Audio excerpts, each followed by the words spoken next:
Hello, good morning. Sindhu life സ്റ്റോറിയുടെ അടുത്ത പാർട്ടിലേക്ക് എല്ലാവർക്കും സ്വാഗതം. അങ്ങനെ ഞങ്ങൾ ഉപ്പുതറ വീട്ടിൽ എത്തിയിട്ടുണ്ട് കേട്ടോ. അങ്ങനെ രാൾട്ടനും വന്നു. ഞങ്ങൾ വന്നതിൻ്റെ മൂന്നാമത്തെ ദിവസം രാൾട്ടനും വന്നു, ഞങ്ങളും വന്നു. അങ്ങനെ ഏതായാലും ചാച്ചനും അമ്മയും പറഞ്ഞു, ശരി ഇനി ഞങ്ങളുടെ കണ്ണുപെട്ടത്തൊന്നും പെണ്ണെ വിടത്തില്ല, ഓക്കെ. അന്നേരം രാൾട്ടൻ ഇങ്ങോട്ട് പറഞ്ഞു ഷെഡ് പൊളിച്ചുകൊണ്ട് വരാം, എന്നിട്ട് ഞങ്ങൾ ഇവിടെ എവിടെയെങ്കിലും പിന്നെ 2 സെൻറ്റ് സ്ഥലം തന്നാൽ മതി, ഞങ്ങൾ താമസിച്ചോളാം എന്നൊക്കെ പറഞ്ഞു.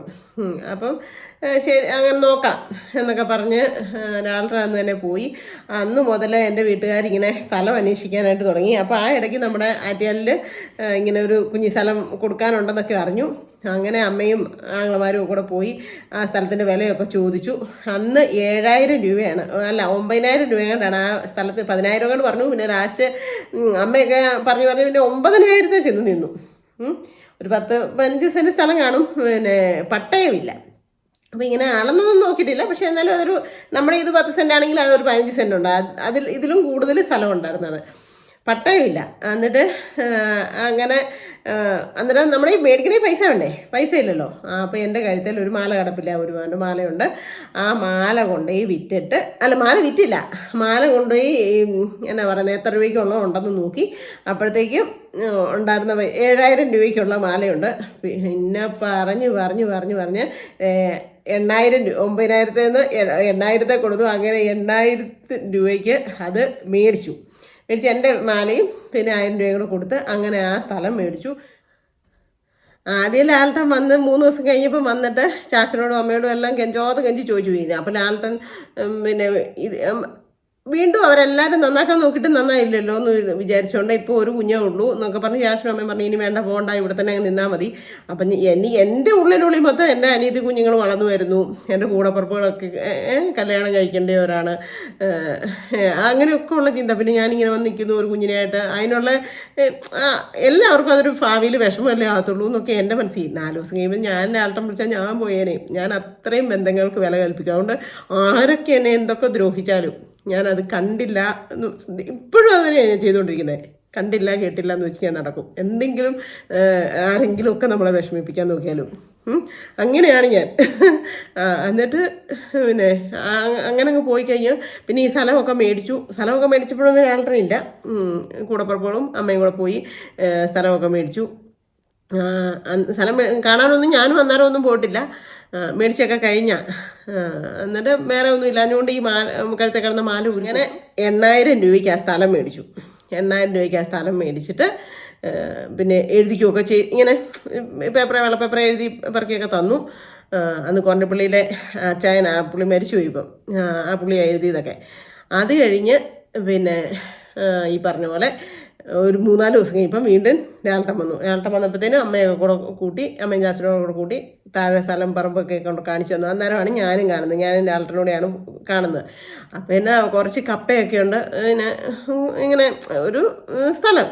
എന്തായാലും പിന്നെ പറഞ്ഞു, എന്നാൽ ഞാൻ ഷെഡ് പൊളിച്ചുകൊണ്ട് വരാം, എന്നിട്ട് നമുക്കിവിടെ ഷെഡ് പണിയാമേ, ഞങ്ങളിവിടെ താമസിച്ചോളാം എന്നൊക്കെ പറഞ്ഞു.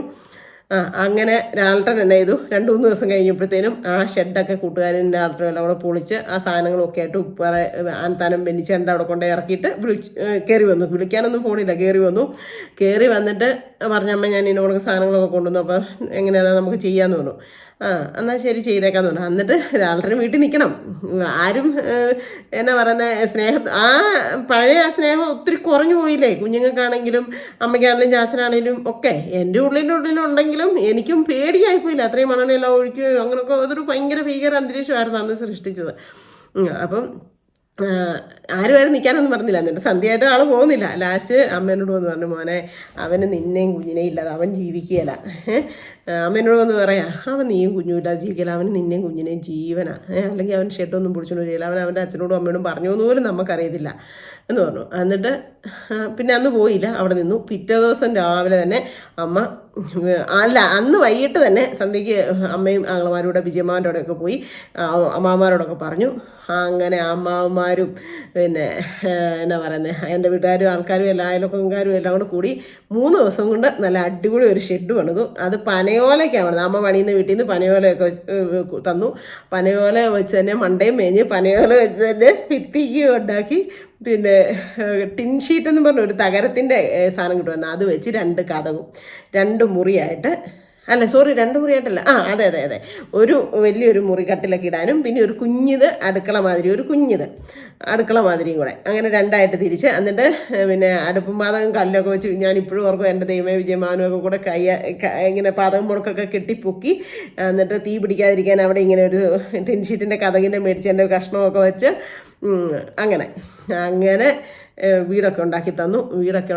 ഞങ്ങൾ അങ്ങോട്ട് താമസവും മാറി. ഇതെല്ലാം ഒരു കൂടിപ്പോയ ഒരു മാസം കൊണ്ട് നടന്നേക്കുന്ന കാര്യങ്ങളാണ് കേട്ടോ. സ്ഥലപ്പേടിയിലും വീട് വയ്യും മാറി താമസമൊക്കെ. അങ്ങനെ താമസമൊക്കെ തുടങ്ങി. ഉണ്ടല്ലോ എല്ലാ മനുഷ്യരോടും നല്ല സ്നേഹത്തോടെ ഇടപെടുമായിരുന്നു. ഈ മദ്യം കഴിക്കുമ്പോഴല്ലാത്ത സമയത്ത് ഇത്രയും നല്ലൊരു മനുഷ്യൻ, അത്രയ്ക്കും നല്ല മനുഷ്യനായിരുന്നു. ഒരു വൃത്തിയുടെ എന്ന് വെച്ച് കഴിഞ്ഞാൽ ഒരു മോശമായിട്ടുള്ള ഒരു പിന്നെ വർത്തമാനം പോലും ആ ടൈമിലൊന്നും അങ്ങനെ വായിന്ന് വരുമോ, മറ്റുള്ളവരെ കാണുമ്പോൾ കമൻ്റ് അടിക്കുമോ, ഒരു കാര്യത്തിലും അതൊക്കെ പക്ക ഡീസൻ്റ് ആയിരുന്നു. പക്ഷെ മദ്യം കഴിക്കുമ്പോൾ ആൾ വേറൊരാളായി മാറും, വയലൻ്റ് ആവും. എന്നെ കാണിക്കുന്നത് പുള്ളിക്കതില്ല. പക്ഷേ ആ മദ്യത്തിൻ്റെ ലഹരി വിട്ട് കഴിയുമ്പോൾ എന്നെ ചേർത്ത് കുടിക്കുമെന്ന് പറയും, സോറിയുടെ പറ്റിപ്പോയതാടി, നീ ക്ഷമിച്ചു വിട്, നീ ഇല്ലാതെ എനിക്ക് പറ്റത്തില്ലെന്ന് പറയും. അത് ആ ഒരു തലോടലിൽ നമ്മൾ വീണും പോകും. അതായിരുന്നു ഞാൻ, സത്യമായിട്ടും അതെ. എന്നെ ചില ആൾക്കാർ എന്നോ ദ്രോഹം ചെയ്തിട്ടാണല്ലോ ഒന്ന് കെട്ടിപ്പിടിക്കുമ്പോഴത്തേനും എൻ്റെ സ്വഭാവം മാറുമായിരുന്നു. നമ്മുടെ കുഞ്ഞിൻ്റെ അപ്പനല്ലേ എന്നുള്ള ആ ചിന്ത വരും. അങ്ങനെ അവിടെ വന്നു താമസമൊക്കെ തുടങ്ങി. അയൽവക്കക്കാർക്ക് എല്ലാവർക്കും സ്നേഹം തടിക്കുക, എല്ലാവരും ഇപ്പോഴും ജീവനോടെ ഉണ്ടാകും. ഒരേ ഒരു ഫാമിലിയേ ഉള്ളൂ ഇങ്ങനെ ഇതായി പോയതും മരിച്ചു പോയതും ഒക്കെ ആയിട്ട്. എന്നിട്ട് തൊട്ടടുത്തെല്ലാം ക്രിസ്ത്യൻസാണ്, 2-3 ഹിന്ദുക്കളെ ഉള്ളൂ, ബാക്കി എല്ലാം ക്രിസ്ത്യാനികളാണ് അവിടെ കിടക്കുന്നവർ. അവരുടെയൊക്കെ വീടുകളിൽ പണിയുമ്പോൾ താനമിനിച്ചേട്ടനൊക്കെ ഭയങ്കര ഇഷ്ടമായിരുന്നു. തോട്ടിയാലിക്കാർക്കും ഒക്കെ ആൾട്ടനെ ഭയങ്കര ഇഷ്ടമായിരുന്നു. അങ്ങനെ അവരുടെ വീടുകളിലൊക്കെ ഇങ്ങനെ പണിയാനൊക്കെ പോയി അങ്ങനെ അങ്ങ് ജീവിക്കാൻ തുടങ്ങി. ഒരു കുഴപ്പമില്ല. ഒരു 2-3 മാസം നല്ല ഹാപ്പി ആയിട്ട് അടിപൊളിയായിട്ട് പോയി. വഴക്കുമില്ല, മല്ലുമില്ല, കള്ളു കുടിക്കാനും അങ്ങനെ പോകുന്നില്ല. അങ്ങനെ ഓവറായിട്ട് മദ്യവും കഴിപ്പും പരിപാടിയൊന്നുമില്ല. ഒരു 3-4 മാസത്തേന് നല്ലതായിട്ട് പോയി എന്ന് വെച്ചാൽ അത്രയും നല്ലതായിട്ട് പോയി. അത് കഴിഞ്ഞൊരു 3-4 മാസമൊക്കെ കഴിഞ്ഞപ്പോഴത്തേനും നമ്മുടെ ഉപ്പറയിലോ എവിടെയാണ് ഈ കുടിക്കാൻ കിട്ടുന്ന സാധനം കിട്ടുന്നതെന്നൊക്കെ അറിയുകയൊക്കെ ചെയ്യാൻ തുടങ്ങി. പിന്നെ ഇച്ചിരി ഒക്കെ കഴിച്ചിട്ട് വരും. എന്നിട്ട് ഒരു ദിവസം ഇതേപോണൊക്കെ ഇച്ചിരിയൊക്കെ കഴിച്ചിട്ട് വന്നിട്ട് പിന്നെ എന്നോട് എന്തോ പറഞ്ഞു ഒച്ച സൗണ്ട് എടുത്തുകൊണ്ടിരിക്കുക. അപ്പോഴത്തേനും ഞാൻ അമ്മൂനെ ഗർഭിണിയായി. 1-2 മാസമായി. അപ്പോഴത്തേക്കും 2-3 മാസമായെന്ന് എനിക്ക് തോന്നുന്നത്. അപ്പോഴത്തേക്കും എന്നോട് ബഹളം വെച്ചുകൊണ്ടിരിക്കുക. അപ്പോഴാണ് നമ്മളെ രാധമ്മ കയറി വരുന്നത്. രാധമ്മ നമ്മൾ താമസിച്ചുകൊണ്ടിരുന്ന വീടിൻ്റെ തൊട്ട് മുകളിലായിരുന്നു വർഷങ്ങളായിട്ട് താമസിക്കുന്നത്. അപ്പോൾ രാധമ്മ എൻ്റെ തൊട്ടടുത്തുണ്ടല്ലോ എന്നുള്ളൊരു ആശ്വാസം എനിക്കുണ്ട്. പക്ഷേ ഇത്രയും പവർ ലേഡിയാണ്, ഇത്രയും സ്ട്രോങ് ലേഡിയാന്നൊക്കെ ഞാൻ അന്നാ രാധമ്മേനെ അറിയുന്നത്. സത്യമായിട്ട് ഞാൻ പറയാം, മരിക്കുള്ളൂ എനിക്ക് രാധമ്മയോടൊക്കെ അത്രയും ഒരു റെസ്പെക്റ്റ്, അത്ര ഒരു സ്നേഹവും ഒരു കടപ്പാടും ഉണ്ട് സത്യമായിട്ടും. ഈ രാധമ്മ നമ്മുടെ അതിലെയാണ് വെള്ളം കോരാൻ പോകുന്നതും ആറ്റി പോകുന്നതും എല്ലാം നമ്മുടെ ആ വഴിയാണ്, നമ്മുടെ വീടിൻ്റെ അവിടെ തൊട്ടിച്ചിരി ഇപ്പുറത്തെ വഴി. അപ്പോഴത്തേനും ആൾക്കാർ ഒച്ച വെക്കുന്നത് കേട്ടിട്ട് രാധമ്മ ആറ്റിന്ന് ഇറക്കിയിട്ട് കയറി വരുന്നത് ഞാൻ കണ്ടു. നമ്മുടെ വീട്ടിൽ ഇരുന്നാൽ കാണാൻ താഴെ നിന്ന് കയറി വരുന്നത്. അപ്പോൾ ഞാൻ കണ്ടു രാധമ്മ വരുന്നത്. എന്നാൽ എൻ്റെ ആൾക്കാർ ഒച്ച വെക്കാതെ അതേ രാധമ്മയൊക്കെ കയറി പോകുന്നു, ഒച്ച വെക്കാതെ നാണക്കേടല്ലേ, അങ്ങനെ ഞാൻ പറയുന്നുണ്ട്. അപ്പോഴത്തേനും പുള്ളി ഒരു ഇച്ചിരി കൂടെ ഷോയ്ക്ക് ഒച്ച വെച്ചു. രാധമ്മ ആ തുണി കൊണ്ടുവന്ന് ആ വഴി വെച്ചിട്ട് നേരെ വീട്ടിലോട്ട് വന്നിട്ട് എന്നാ ലാലാജി ഇവിടെ പ്രശ്നമെന്ന് ചോദിച്ചു. ഒന്നുമില്ല രാധമ്മ, ഒന്നുമില്ലെന്ന് പറഞ്ഞു. ഞാൻ ആ ആനത്താനത്തിൻ്റെ താഴേന്ന് കയറി വന്നപ്പോഴേ കേട്ടല്ലോ ഇവിടെ കിടന്നുകൊണ്ട് നീ ഇവിടെ പറയുന്നത് ഒച്ചയും ബഹളമൊക്കെ. എന്നാ പ്രശ്നം, നിനക്ക് എന്നാ പ്രശ്നം? അതോ കണ്ണും മുഖവും ഫേസും ഒക്കെ ഇപ്പോഴും എൻ്റെ മനസ്സിലുണ്ട് രാധമ്മയുടെ. ഞാൻ അത്രയും നമ്മുടെയൊക്കെ വീട്ടിൽ വരുമ്പോൾ കൊച്ചേമാനെന്ന് പറഞ്ഞുള്ള സ്നേഹത്തോടുള്ള വർത്തമാനമല്ലേ നമ്മൾ കണ്ടുള്ളൂ. ഇത്രയും ദേഷ്യപ്പെട്ടുള്ള ഒരു കൊടുങ്കാറ്റിൻ്റെ മാതിരി ശരിക്കും സൗണ്ടും ഭയങ്കരമായി പോയി. എന്നിട്ട് പറഞ്ഞു, നീ അവിടെ നിൻ്റെ നാട്ടിൽ കൊണ്ടിട്ട് ചതച്ചിഞ്ച പരുവത്തിലാക്കിക്കൊണ്ട് വന്നേക്കുന്ന പെണ്ണ. ഇവളുടെ അപ്പനും അമ്മയും ചിലപ്പോൾ ചോദിക്കാൻ പറ്റിയതായിരിക്കും. പക്ഷേ ഇവിടെ കടന്ന് ഈ പെണ്ണിൻ്റെ ദേഹത്ത് നീ കൈവച്ച, നീ ഇവിടുന്ന് മോനെ ഞാൻ നിന്നോട് എനിക്ക് സ്നേഹമുണ്ട്, ഒരു കാര്യം ഞാൻ പറഞ്ഞേക്കാം, ഇവിടെ കിടന്ന് ബഹളം വെക്കാനോ ഈ പെണ്ണിൻ്റെ ദേഹത്ത് തൊടാനോ പറ്റത്തില്ല. പോരെങ്കിൽ പെണ്ണ് വയറ്റുകണ്ണിയാന്ന്. അപ്പം ഞാൻ പറഞ്ഞില്ലേ ഗർഭിണിയാ, വയറ്റുകണ്ണിന്നാണ് ഇവരൊക്കെ പറയുന്നത്. ലാളുടെ മുന്നിൽ ഇല്ല രാധമ്മ, അങ്ങനെയൊന്നുമില്ല, അത് അങ്ങനെ ഇങ്ങനെ തോന്നുന്നു. നീ ഇന്ന് കുടിച്ചിട്ടുണ്ടോടാന്ന് ചോദിച്ചു. ഇനി മേലെ കുടിക്കുകയും ചെയ്യുന്നു. ഇത് ഇവർ നമ്മുടെ വീട്ടിൽ കിടന്ന് ഒച്ച വെച്ചാൽ അവരുടെ വീട്ടിൽ കേൾക്കാം. എന്തെങ്കിലും സൗണ്ട് കേട്ടാ, എന്നതെങ്കിലും ഉണ്ടെങ്കിൽ നീ എന്നോട് എടുത്തോട്ട് വന്നോണം കേട്ടോടി എന്ന് പറഞ്ഞാൽ എന്നോട് ദേഷ്യപ്പെട്ടു. എടിയെന്നൊന്നും എന്നെ വിളിച്ചിട്ടില്ല, കൊച്ചെന്നേ വിളിച്ചിട്ടുള്ളൂ. എന്നിട്ട് രാധമ്മ അങ്ങോട്ട് പോയി. രാൾട്ടൻ പിന്നെ കാമാശീമാന്ന് വേണ്ടിയിട്ടുമില്ല, വഴക്കും ഉണ്ടാക്കിയിട്ടില്ല, ഒരു പ്രശ്നവുമില്ല. അങ്ങനെ ദിവസങ്ങളങ്ങ് കടന്നു പോയിക്കൊണ്ടിരുന്നു. ഒരു പ്രശ്നവുമില്ല. എന്നാ പണിക്കാണെങ്കിലും പോകും, വീട്ടിൽപ്പെട്ട സാധനങ്ങളെല്ലാം മേടിക്കും. വീട്ടിൽപ്പെട്ടെന്ന് വെച്ചാൽ നമ്മൾ ആർഭാടവും കാര്യങ്ങളൊന്നുമില്ല. അങ്ങനെ ഒരു ലളിതമായിട്ടുള്ളൊരു ജീവിതം. എന്നെ ഒരിടത്ത് പണിക്ക് വിടത്തില്ല, പണി ഞാനൊന്നും ഇന്ന് വരെ വിട്ടിട്ടില്ല. നീ പണിത് ഞാൻ ജീവിക്കണ്ട, ഞാൻ കൊണ്ട് തരുന്നതുകൊണ്ട് ജീവിച്ചാൽ മതി എന്ന് പറയുമായിരുന്നു. പക്ഷേ ഇപ്പം ഞാൻ ചിന്തിക്കുമ്പോൾ ഓർക്കുവേ, ദൈവമേ അന്നൊക്കെ ഞാനും എന്തെങ്കിലും പണിക്കൊക്കെ പോയിരുന്നെങ്കിൽ 2 പേരുടെ കൂടെ പൈസയൊക്കെ ഉണ്ടെങ്കിലേ എന്നൊക്കെ ഞാൻ ഇപ്പം ചില സമയങ്ങളിൽ ഞാൻ ചിന്തിക്കും. എന്നെ ഒരു പരിധി വരെ നമുക്ക് അതിനെ എങ്ങനെയെങ്കിലും രക്ഷപ്പെടുത്തി എടുക്കാമായിരുന്നു എന്നൊക്കെ ചിലപ്പോൾ ഓർക്കും. പക്ഷേ പറ്റിയില്ല. അതൊക്കെ ജീവിതം, പറഞ്ഞിട്ട് കാര്യമില്ല, എൻ്റെ തലേ വരാം. എന്നിട്ട് പിന്നെ അങ്ങനെയൊക്കെ അങ്ങായി. പിന്നെ മാസങ്ങളും ദിവസങ്ങളും പോയി, 9 മാസമായി, ഗർഭിണി, പ്രസവിക്കണ്ടായി, പ്രസവ സമയമാറായില്ലേ. അപ്പോഴത്തേനും 2ാമത്തെ പ്രസവം നോക്കേണ്ടത് കെട്ടിയോനാണ്. ആദ്യ പ്രസവം പെണ്ണുങ്ങളുടെ വീട്ടുകാർ നോക്കും. നമ്മുടെ ഇടുക്കി ജില്ലയിൽ അങ്ങനെയാണ് കേട്ടോ, എല്ലാ ജില്ലയിലും എനിക്കറിയത്തില്ല. 2ാമത്തെ പ്രസവം കെട്ടിയ വീട്ടുകാരാണ് നോക്കുന്നത്. അപ്പോൾ രാൾട്ടനുണ്ടല്ലോ ഇങ്ങനെ മുൻകൂറെ കൂട്ടി ഓരോ 10 പൈസയും കളയാതെ സൂക്ഷിച്ച് കൊണ്ടുവന്ന് വീട്ടിൽ തന്ന് സൂക്ഷിച്ച് വെച്ച് 10,000 രൂപ ഉണ്ടായി. എന്നാന്ന് വെച്ചാൽ സെൻറ്റ് ജോൺസിൽ തന്നെ 10,000-7,000 രൂപയൊക്കെ ആവുമെന്ന്. എന്നിട്ട് പൈസയൊക്കെ കൊണ്ടു തന്ന് വീട്ടു ചിലവും കഴിഞ്ഞ് അങ്ങനെയൊക്കെ ആയി. പിന്നെ കുഞ്ഞിനെയാണെങ്കിൽ ഞാൻ എൻ്റെ കുഞ്ഞിനെ കൊണ്ടുപോയി താഴത്തെ വീട്ടിൽ തടിക്കക്കാരുടെ വീട്ടിലോ ഒക്കെ കൊടുത്തിട്ട് ഞാൻ വെള്ളം കോരാനും വിറക് വറക്കാനും അങ്ങനെയൊക്കെ പോകും. അങ്ങനെയൊക്കെ അങ്ങായി. അപ്പോൾ അമ്മുനെ പ്രസവിക്കുന്നതിൻ്റെ തലേദിവസം പ്രസവിച്ചതിന് തലേദിവസം ഓഗസ്റ്റ് 29-ാം തീയതി ഞാനും താഴത്തെ ചേച്ചിയും ഒക്കെ കൂടെ വിറകിന് പോയി. അപ്പോൾ കൊച്ചിനെ അവരുടെ വീട്ടിലാക്കിയേക്കോ മോനെ. എന്നിട്ട് വിറകിന് പോയി, നൊട്ടക്കാട്ട് ഉച്ചയ്ക്കല്ലേ. എന്നിട്ട് പോയി വിറക് ചുമന്നുകൊണ്ട് വന്ന് 2 താത്തിട്ടു. 2 വന്നപ്പോൾ എൻ്റെ കാലെല്ലാം കുഴയോ, വയറല്ലേ. എന്നിട്ട് പച്ചമാങ്ങ കിട്ടി അവിടുന്ന്. അത് കുറേ കടിച്ച് തിന്നിട്ട് കുറേ വെള്ളവും കൂടെ ആദ്യത്തെ കിളക്കാട്ടുകാരുടെ വീട്ടിൽ നിന്ന് മേടിച്ച് കുടിച്ചു. എന്നിട്ട് വീണ്ടും വിറകെടുത്ത് തലേ വെച്ചുകൊണ്ട് ആനത്താനക്കാരൻ ആ വഴി വരെ കൊണ്ടുവന്ന് അവിടെ താത്തിട്ടു. പിന്നെ എനിക്ക് കയറത്തില്ല, എൻ്റെ കാല് പൊക്കി വെക്കാൻ പറ്റുന്നില്ല. 29 ഓഗസ്റ്റ് 29, 31 ഡേറ്റ് പറഞ്ഞേക്കുന്നത്. എന്നിട്ട് കയറി വീട്ടിൽ വന്നു. അപ്പോൾ 2 മണിയാകുമ്പോൾ പോയിക്കോ. പിന്നെ ഞാൻ കൊച്ചിനെയും പതിയെ കൂട്ടിക്കൊണ്ട് വീട്ടിൽ കയറി ചെന്ന് അവനെയും കുളിപ്പിച്ച് ഞാനും കുളിച്ച് പിന്നെ വൈകിട്ടത്തിന് കഞ്ഞിയൊക്കെ വെച്ച് റെഡിയായി. 2 വന്നപ്പോഴത്തേക്ക് ഇരിപ്പുണ്ട്. അപ്പോൾ ഞാൻ പറഞ്ഞിട്ടുണ്ട്, 2 വിറകെ ഞാൻ താഴെ കൊണ്ടിട്ട് എനിക്ക് എടുക്കാൻ പറ്റുന്നില്ല. എന്നിട്ട് ഞാൻ പോയി എടുത്തുകൊണ്ട് വരാം അടിയെന്ന് പറഞ്ഞിട്ട് പോയി ആ വിറക് എടുത്തുകൊണ്ട് വന്നു. എന്നിട്ട് കാലെല്ലാം തൂത്തു തരുകയും ദൈവത്താണേ അത്രയും നല്ല ഒരു സ്നേഹത്തോടെയായിരുന്നു. അടിയും പിടിയും വഴക്കും. ആ രാധമ്മയുടെ ഓരോ ഒറ്റ കണ്ണി നോക്കി, രാധമ്മ വേറെ മോശമായിട്ടുള്ള ഒരു വാക്കും പറഞ്ഞില്ല, കണ്ണി നോക്കി കൊടുങ്കാറ്റ് ഉണക്കുക. ഇനി ഇവിടെ ഇട്ടി പെണ്ണിനെ ദ്രോഹിച്ച മോനെ ഞാനൊന്നും പറയുന്നില്ല എന്നാ സംഭവിക്കുന്നത്, അങ്ങനെ ഒരു വാക്ക് പറഞ്ഞോളൂ. പിന്നെ എന്നെ അടിച്ചിട്ടുമില്ല, വഴക്കുണ്ടാക്കിയിട്ടുമില്ല, ഒന്നുമില്ല ആറ്റിയാൽ വെച്ച്, സത്യം. എന്നിട്ട് അങ്ങനെയായി വിറകൊക്കെ എടുത്തുകൊണ്ട് വന്നു. അങ്ങനെ പിറ്റേ ദിവസം 30-ാം തീയതി ആയി. 30-ാം തീയതി ആയപ്പോൾ എന്നോട് ചോദിച്ചു, ഞാൻ പണിയാൻ പോകണോ, ഇവിടെ ഇരിക്കണോ? എന്നാൽ പറഞ്ഞില്ല, 2 പണിയാൻ പോകും, ഇവിടെ തടിക്കലെ ഓമൻ ചേച്ചി മോളി രാധമ്മയൊക്കെ ഉണ്ടല്ലോ എന്ന് പറഞ്ഞു. അതിന് 2 പണിക്ക് പോയി. രാധമ്മ ഇതേ കണക്ക് തന്നെ വെള്ളം കോരിക്കൊണ്ട് കയറി വരിക കേട്ടോ. വെള്ളം കോരിക്കൊണ്ട് കയറി വരുമ്പം ഞാൻ അവിടെ മുറ്റത്ത് നിൽക്കുക. മുറ്റത്ത് നിന്നപ്പോഴത്തേനും രാധമ്മ ഇങ്ങോട്ട് വന്നേടി കൊച്ചേന്ന് പറഞ്ഞു. അപ്പോൾ ഞാൻ ആ വഴിയിലോട്ട് കയറി ചെന്നിട്ട്, മോന് വേദനയോ വല്ലതും വിഷമം വല്ലതും ഉണ്ടോ, ഡേറ്റ് പറഞ്ഞ ഇന്ന ദിവസമല്ലേ, വിഷമം വല്ലതും ഉണ്ടോ എന്ന് ചോദിച്ചു. അപ്പോൾ ഞാൻ പറഞ്ഞു, ഇല്ല രാധമ്മ, എനിക്ക് എന്തൊക്കെയോ ഒരു ചെറിയൊരു ഇതുണ്ട്. ഇന്നലെ ഞാൻ കൂപ്പിപ്പോയില്ലേ വിറക് വറക്കാനായിട്ട് വനത്തിൽ, അത് കഴിഞ്ഞപ്പോൾ 2 കാലിനും വേദന ഉണ്ടെന്ന് പറഞ്ഞു. അന്നേരം പറഞ്ഞു, ഒന്നും ചെയ്യാനൊന്നും നിൽക്കണ്ട, കയറി കിടക്കുക, എന്തെങ്കിലും വയ്യാഴി ഉണ്ടോ വിളിക്കുക കേട്ടോ എന്ന് പറഞ്ഞു. ഞാൻ പറഞ്ഞാൽ ശരിയെന്ന് പറഞ്ഞു. അത് കഴിഞ്ഞ് ഒരു 1.5 മണിക്കൂർ കഴിഞ്ഞപ്പോൾ രാധമ്മ വീണ്ടും വീട്ടിൽ ഇറങ്ങി വന്നു. അതാണ് ഞാൻ പറഞ്ഞത്, അത്രയും ഒരു പവർ, അത്രയും സ്ട്രോങ് ഒരു ലേഡിയെ ഞാൻ കണ്ടിട്ടില്ലെന്ന്. സത്യം. ചില സമയങ്ങളിലേ നമുക്ക് അത്ര ഒരു ഇഷ്ടം തോന്നും, ഒരു ബഹുമാനമൊക്കെ തോന്നും അമ്മമാരോടാണേലുമേ. എന്നിട്ട് ഇറങ്ങി വന്നു. അപ്പോൾ എൻ്റെ അമ്മയും പണിക്ക് പോവുക, അന്നന്ന് ജീവിക്കട്ടെ. അപ്പോൾ അമ്മയും പണിക്ക് പോയിക്കോ. ഉടനെ ഇറങ്ങി വന്നിട്ടുണ്ടോ, എന്തോ സാധനവും ഉണ്ട് കേട്ടോ, എന്തോ തിന്നാനും ഉണ്ട് കയ്യിൽ. കൊണ്ട് തന്നിട്ട് പറഞ്ഞു, ഇപ്പോൾ എങ്ങനെയുണ്ട് മോനെ, വയറിനകത്ത് വേദനയോ വല്ല പ്രശ്നമോ വല്ലതും ഉണ്ടോ, നിനക്ക് എന്തെങ്കിലും ഇത് തോന്നുന്നുണ്ടോ എന്നൊക്കെ ചോദിച്ചു. അപ്പം ഞാൻ പറയാം, ഇല്ല, എനിക്ക് എന്തൊക്കെയോ കുഞ്ഞു അസ്വസ്ഥ, അല്ലാത്ത കുഴപ്പമില്ല രാധമ്മ മേടിക്കണ്ട രാധമ്മ, എനിക്ക് കുഴപ്പമില്ലെന്ന് പറഞ്ഞു. എന്നിട്ട് ഈ രാധമ്മേൻ്റെ വയറയിലൊക്കെ തൊട്ട് നോക്കിയിട്ട് പറഞ്ഞു, വയറൊക്കെ ഇടിഞ്ഞ് താന്നു, ഒരു കാര്യം ചെയ്യും, ഞാൻ മോളി പെണ്ണേച്ചിയുടെ അടുത്ത് എന്ന് പറയാം, ഇന്ന് തന്നെ ആശുപത്രിയിലോട്ട് കൊണ്ടുപോകാൻ പറയാം എന്ന് പറഞ്ഞിട്ട് രാധമ്മ നേരെ വീട്ടിൽ കയറി ചെന്നു.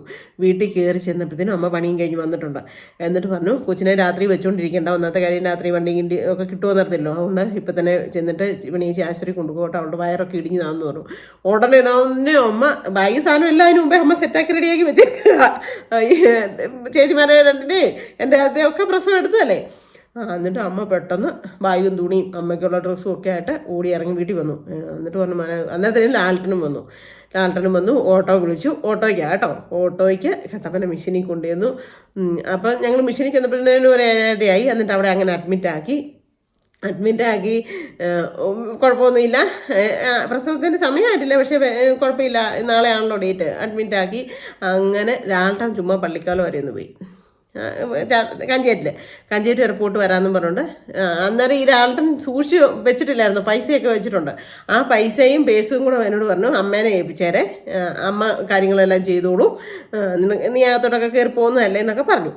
എന്നിട്ട് കാഞ്ചേറി അച്ഛനോടും അമ്മയോടും പറഞ്ഞു ഞാൻ പോയി കൂട്ടിക്കൊണ്ട് വരാം ചാച്ചനെ അമ്മേനെ. അന്നേരം കൊച്ചിനെ അപ്പൂനെ ചാച്ചനും അമ്മയും കൊണ്ടുപോകുമല്ലോ എന്ന് പറഞ്ഞാൽ ലാൽട്ടൻ പോയത്. എനിക്കറിയത്തില്ല. പോയി പള്ളിക്കവലെ ചെന്ന് കഴിഞ്ഞപ്പോഴത്തേനും, പണ്ട് ഞാൻ പറഞ്ഞില്ലേ തൊടുപുഴ കോടതി ഒരു കേസോ ബുക്കാറോ കണ്ടുണ്ടായിരുന്നു എന്ന്, അതിനകത്തെ എന്തോ പറഞ്ഞ് നിനക്ക് ശിക്ഷ കിട്ടൂടാ, അങ്ങനെയാടാ ഇങ്ങനെയാടാ നിങ്ങളുടെ ആരോ പറഞ്ഞു. ലാൽട്ടന് ദേഷ്യം വന്നു. ലാൽട്ടൻ അങ്ങനെ അയൽക്കാരോടോ കൂട്ടുകാരോടോ ഒന്നും വഴക്കുണ്ടാക്കുന്ന വ്യക്തിയല്ല. പക്ഷെ അങ്ങോട്ടും ഇങ്ങോട്ടും പറഞ്ഞു, അങ്ങോട്ടും ഇങ്ങോട്ടും കയ്യാങ്കളിയായി, അങ്ങോട്ടും ഇങ്ങോട്ടും അടിയും പിടിയും എന്തോ പള്ളിക്കവല സിറ്റി കടന്ന് വെച്ചു. അപ്പോഴത്തേനും ആൾക്കാർ പറഞ്ഞു ഇത് വലിയ പ്രശ്നമാകും, പോലീസ് വരും. അങ്ങനെ ലാൽട്ടൻ എന്നെ ചെയ്തു, നേരെ അഞ്ചൂരിലേക്ക് വനത്തിൽ പോയി വിളിച്ചിരുന്നു. സത്യം. എന്നിട്ട് ഈ അമ്മ നോക്കിയിട്ട് ഒരാളുടെ വരുന്നില്ല. എന്നെ ചെയ്യാനാ, എൻ്റെ ദൈവമേ, ഇങ്ങനെ വെപ്രാളം പിടിച്ചിരിക്കുക, ഫോണില്ലല്ലോ വിളിക്കാനായിട്ട്. അത് കഴിഞ്ഞിട്ട് അമ്മ പറഞ്ഞു മോനെ എന്നാൽ ഞാനൊരു കാര്യം ചെയ്യാം, കൊച്ചിനെ കൊണ്ടുപോയി ഞാൻ ഡോക്ടർമാർ ആശുപത്രി വേറെ ആരും എൻ്റെ കൂടെ ഇല്ല. അന്നേരം ആ സമയത്ത് ആശുപത്രി എൻ്റെ കൂടെ ആരുമില്ല. അന്നേരം പറഞ്ഞു ഒരു കാര്യം ചെയ്യാൻ, ലാൽട്ടനെ കാണുന്നില്ല 7-8 അന്നേരം ഇതെന്നാ കളിയെന്ന് അറിയത്തില്ലല്ലോ എന്ന് പറഞ്ഞിട്ട് അമ്മ എന്നോട് പറഞ്ഞു എന്നാൽ ഞാനൊരു കാര്യം ചെയ്യാം, ഞാൻ കൊണ്ടുപോയി കൊച്ചിനെ അമ്മയുടെയും വാസുവിൻ്റെയും കൈ കൊണ്ട് കൊടുത്തിട്ട് വരാം, ഇച്ചിരി ദൂരമല്ലേ ഉള്ളൂ, കൊച്ചു പേടിക്കൊന്നും വേണ്ട, ഇവിടെ ഇവരെല്ലാം ഉണ്ടല്ലോ എന്ന് പറഞ്ഞു. എന്നിട്ട് എന്നെ ആശുപത്രിയിലാക്കിയിട്ട് അമ്മ കൊച്ചിനെയും എടുത്തുകൊണ്ട് പള്ളിക്കോലെ ചെന്നിട്ട് ഓട്ടോയും വിളിച്ച് കഞ്ചേറി വീട്ടിൽ ചെന്നു. അപ്പോൾ ചാച്ചനും അമ്മയും അറിഞ്ഞിട്ടില്ല, ലാൽട്ടൻ എന്ത് നടത്തില്ല. ലാസ്റ്റ് ഇവർ ചാച്ചനും അമ്മയും കൂടെ എന്നിട്ട് പിറ്റേ ദിവസം ലാൽട്ടൻ വരുന്നില്ല, പിറ്റേ ദിവസം രാത്രി ലാൽട്ടൻ വരുന്നില്ല. അപ്പോൾ ഇതെവിടെ പോയെന്ന് അറിയത്തില്ല. എന്നിട്ട് രാത്രി ചാച്ചൻ പള്ളിക്കോല ചെല്ലുമ്പോഴാണ് അറിയുന്നത് ഇങ്ങനെ ലാൽട്ടൻ വഴക്കുണ്ടാക്കി, എന്നിട്ട് ലാൽട്ടൻ എങ്ങോട്ടോട്ടോ പോയി എന്നൊക്കെ. അപ്പം ലാൽട്ടൻ്റെ 1-2 കൂട്ടുകാരോട് ലാൽട്ടൻ പറഞ്ഞു ഞാൻ നമ്മൾക്ക് കാട്ടി കാണും കേട്ടോടാ എന്നങ്ങാണ്ട് പറഞ്ഞു. എന്നിട്ട് ഇതും കഴിഞ്ഞ് ചാച്ചൻ വീട്ടിൽ ചെന്നപ്പോഴാണ് അമ്മ ഉപ്പറമ്മ കൊച്ചിനെ ആയിട്ട് ചെല്ലുന്നത്. പിന്നെ കൊച്ചിനെ അവിടെ കൊടുത്തിട്ട് കൊച്ചവിടെ പോയി നിൽക്കുമായിരുന്നു, പാലുകൂടി നിർത്താനായിട്ടൊക്കെ. കാഞ്ചാറിൻ്റെ അമ്മയും ചാച്ചനൂടെ ആയിരുന്നു വന്ന് കൊണ്ടുപോയത്. ഞാനൊരു ഗർഭിണി ആയിക്കഴിഞ്ഞ് 3-4 മാസം കൂടെ പാല് കൊടുത്തു. അന്നേരം പിന്നെ ഉപ്പറമ്മയും രാധമ്മയൊക്കെ പറഞ്ഞു പെണ്ണിന് ക്ഷീണമാവും, പിന്നെ ഇതാവും, 2 വയസ്സ് കഴിഞ്ഞല്ലോ, അത്രയും നാൾ പാല് കൊടുത്തില്ലേ, അത് മതി എന്ന് പറഞ്ഞുകൊണ്ട് അങ്ങനെ വീട്ടിലൊന്നും കൊണ്ടുവിട്ടിട്ടും എന്നാ പറയുന്നത് കയ്പ് നീര് തേച്ചിട്ടും ചെന്നിനായകം തേച്ചിട്ടും ഒന്നുമില്ല. അതൊക്കെ നക്കി വലിയ ടേസ്റ്റായിട്ട് തിന്നിട്ട് കുടിക്കുക. അപ്പോഴത്തേനും പെണ്ണപ്പടി ക്ഷീണിച്ച് പോവുക എന്നും പറഞ്ഞുകൊണ്ടിരുന്നപ്പോൾ ചാച്ചനും അമ്മയും കൂടെ വന്നു, കാഞ്ചാറമ്മയും ചാച്ചനൂടെ. എനിക്കൊരു അന്നേരം ഒരു 4-5 മാസം ആയെന്ന് തോന്നുന്നു ഗർഭിണി. അന്നേരം അമ്മയും ചാച്ചനോട് പറഞ്ഞാൽ ഞങ്ങളൊന്ന് കൊണ്ടുപോയി നോക്കാൻ, കാറുപോകുമെന്ന് അറിയത്തില്ല, എന്നാലും കൊണ്ടുപോയി നോക്കാമെന്ന് പറഞ്ഞ് കൊണ്ടുപോയി. എന്നിട്ട് കരഞ്ഞൊന്നുമില്ല. അങ്ങനെയാണ് അവൻ്റെ പാലുകൂടി മാറ്റിയത്. അല്ലാണ്ട് ഞങ്ങൾ ഒത്തിരി പയറ്റി നോക്കിയിട്ടൊന്നും പാലുകൂടി മാറ്റാൻ പറ്റിയില്ലായിരുന്നു. അതുകൊണ്ട് ചാച്ചൻ്റെ അമ്മയുടെ അടുത്ത് ഇരുന്നോളും, കുഴപ്പമില്ല, വഴക്കൊന്നും ഉണ്ടാക്കത്തില്ല. അങ്ങനെ ചാച്ചൻ്റെ അമ്മയുടെ അടുത്ത് കൊണ്ടുപോയി അമ്മ കൊടുത്തിട്ട് അമ്മ രാത്രി വീണ്ടും തിരിച്ച് പിന്നെ ആശുപത്രി വന്ന് അന്നേരം പിന്നെ രാത്രി ആയതുകൊണ്ട് അവിടുന്ന് തന്നെ പള്ളിക്കോലയിൽ തന്നെ ചാച്ചൻ ഓട്ടോയൊക്കെ പറഞ്ഞ് ഏർപ്പാടാക്കി അമ്മേനെ വിട്ടത് കേട്ടോ. എന്നിട്ട് ഓട്ടോയ്ക്ക് അമ്മ ലാൽട്ടൻ വന്ന് കാണുമെന്ന് ഓർത്ത് അമ്മ വരുന്നേ.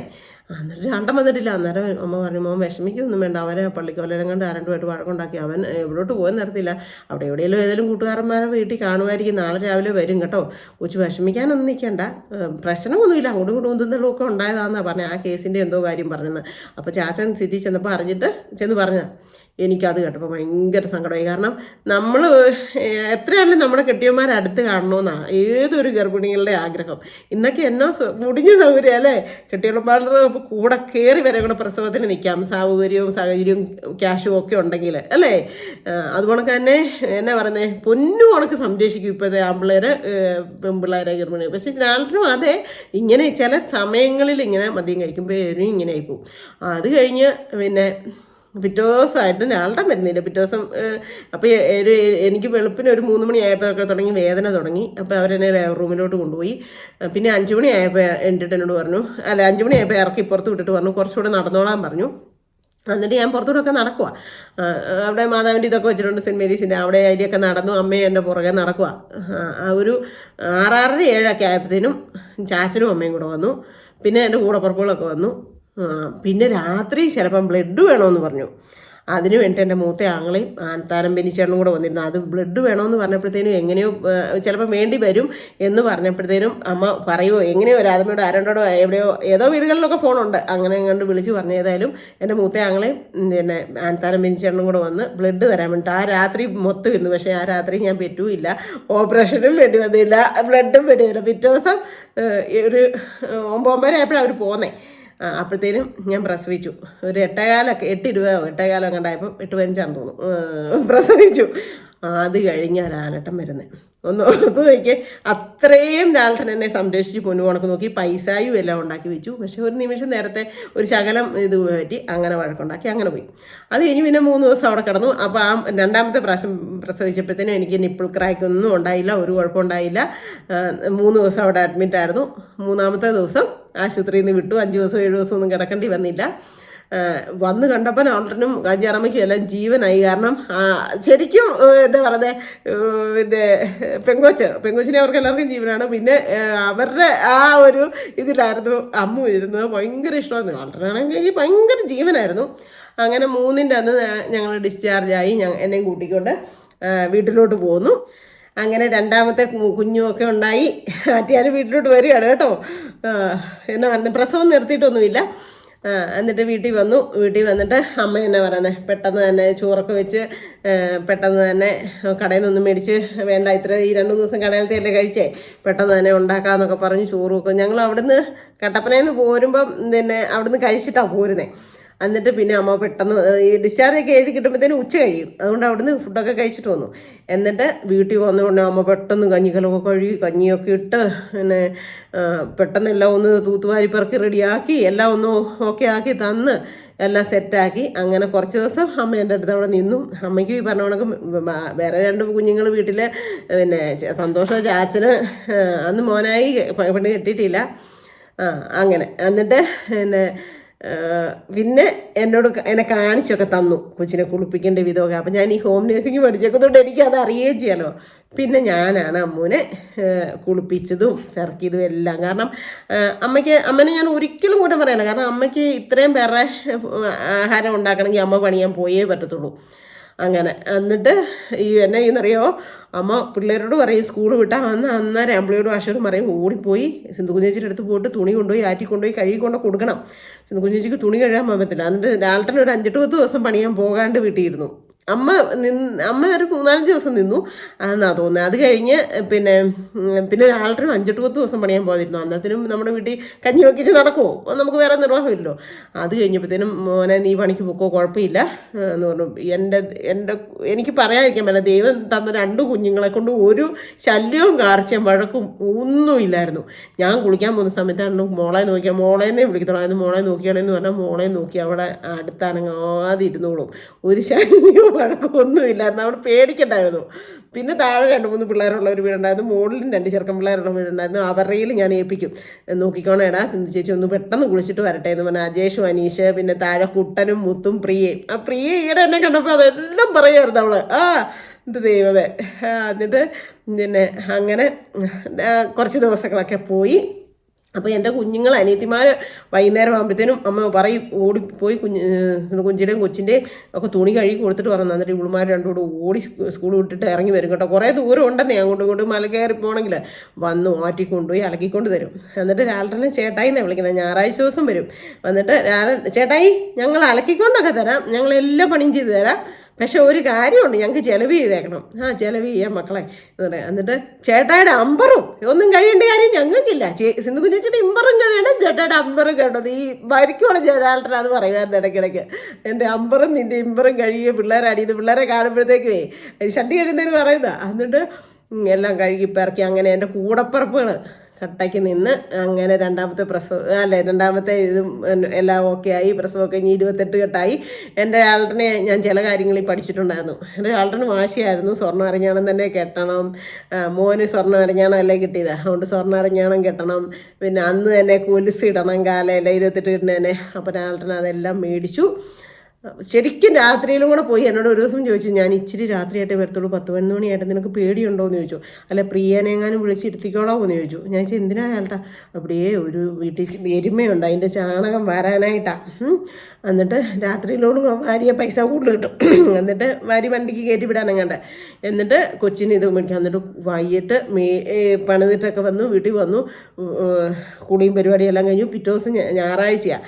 പിറ്റേ ദിവസം രാവിലെ എന്നോട് പറഞ്ഞു, ഞാൻ ഇപ്പോൾ ഉപ്പറയ്ക്കൊക്കെ പോയിട്ട് വരാമെന്ന് പറഞ്ഞു. പോയിട്ട് വന്ന് കൊച്ചിന് അരഞ്ഞാണവും വെള്ളിക്കൊലുസും മേടിച്ചുകൊണ്ട് വന്നു. എന്നിട്ട് കാഞ്ചാറിയാച്ചനെയും വീട്ടുകാരെയും എല്ലാം വിളിച്ച് ചെറിയ രീതിയിൽ ഒരു 28 കെട്ടൊക്കെ വെച്ചു.